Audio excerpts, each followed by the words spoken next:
Hello বন্ধুরা, আজকে আমি মাছের চচ্চড়ি বানাতে যাচ্ছি পেঁয়াজ রসুন এবং কালো জিরে সম্বাস দিয়ে। প্রথম আমি কড়াইটা বসিয়েছি, কড়াতে একটু আমি তেল দিয়ে দেবো। এখন একটু নেড়ে চেড়ে দিচ্ছি। যে মাছগুলো দিয়ে বানাবো ওই মাছগুলোকে হলুদ এবং মেখে ওগুলোকে ভাজতে দিয়েছি কড়াতে। একটু সময় রেখে দেবো যাতে ভালোভাবে ভাজাটা হয়ে যায় মাছগুলো।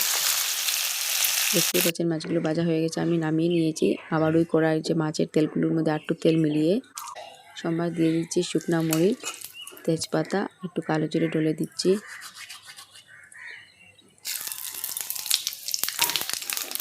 সম্বাসটা একটু নেড়ে চেড়ে দিচ্ছি। তারপর আমি এই পেঁয়াজ বাটা, রসুন বাটা আর একটু আদা বাটা দিয়ে এগুলোকে মিক্স করে দেবো। তারপরে যে কাঁচা লঙ্কাগুলো দেবো, লাল কালারের ছিল, লাল কালার দিয়েছি। একটু গরম জল দেবো এগুলাতে যাতে লেগে না যায় কড়াইতে। তারপর মশলাগুলো দিয়ে দেবো, হলুদ গুঁড়ো, জিরে গুঁড়ো, তারপর ধনিয়া গুঁড়ো আর লাল মরিচের গুঁড়ো। তারপর স্বাদ অনুসারে লবণ দিয়ে দেবে। তারপরে ওই একটু গরম জল দেবো এটার মধ্যে দিয়ে, যাতে মশলাগুলো না লেগে যায় কড়াতে, নাহলে ভাজা একটা গন্ধ হবে বা আসবে যদি মশলাগুলো লেগে যায় কড়াতে। তাই একটু গরম জল দিয়েছি। মশলাগুলো এখন একটু কষাতে দেবো। দেখতেই পাচ্ছেন যে কড়াতে মশলাগুলো থেকে জল ছেড়ে দিয়েছে। যাই হোক, মানে এটা বুঝতে পারছেন যে মশলাগুলো কষানো হয়ে যাচ্ছে, প্রায় হয়েই গেছে কষানো। একটু আবার নেড়ে চেড়ে দেবো, মানে এগুলো নাড়তে চাড়তে হবে, কারণ মশলাগুলো না হলে লেগে যাবে কড়াতে। নেড়ে চেড়ে দিতে হবে বারবার। তারপর আমি একটু গরম জল দিয়ে দিচ্ছি চুলের জন্য। আবার একটু ঝোলগুলো আবার নেড়ে চেড়ে দিচ্ছি।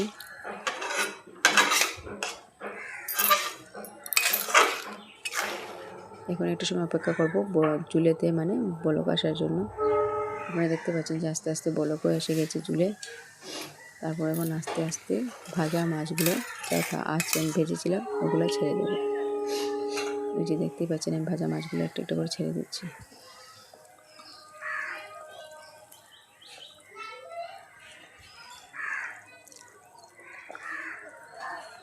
একটু আবার ছিঁড়িয়ে নেড়ে দেবো। এখন একটু সময় ফুটতে দেবো। দেখতে পাচ্ছেন মাছগুলোকে আমি দেখিয়ে দিচ্ছি। এখন দেখে দেবো ওটা ফুটবে, মানে ঝুলে বলক আসে ভালোভাবে, মাছগুলোর সাথে ঝুলের সাথে হয়ে যাবে। এখন দেখতে পাচ্ছেন যে আমার ঝোলগুলো ফুটেই যাচ্ছে প্রায়। যে মাছগুলো আমি বারবার উঠিয়ে দেখিয়ে দিচ্ছি, প্রায় হয়েই গেছে। হ্যাঁ, কিছু সময় রেখেছিলাম। মাছগুলো দেখিয়ে দিচ্ছি, ঝোলের সাথে প্রায় মিলেই গেছে, মাছগুলো প্রায় ফুটেই গেছে।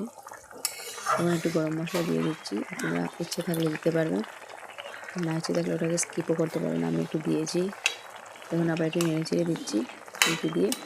তারপর একটু সময় অপেক্ষা করবো, আবার কিছুক্ষণ সময় ফুটিয়ে নেব। আবার একটু নেড়ে চেড়ে দিচ্ছি।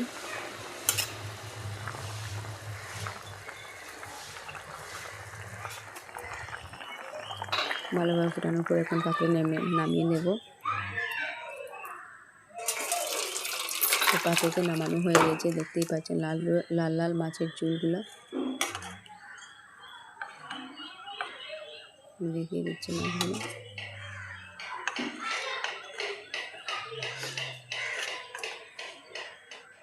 আপনারা চাইলে এইভাবে বানিয়ে খেতে পারেন। আমাদের ভিডিওটা দেখতে থাকবেন। আজকে এর জন্য এই পর্যন্ত। লাইক শেয়ার করে দেবেন। ধন্যবাদ।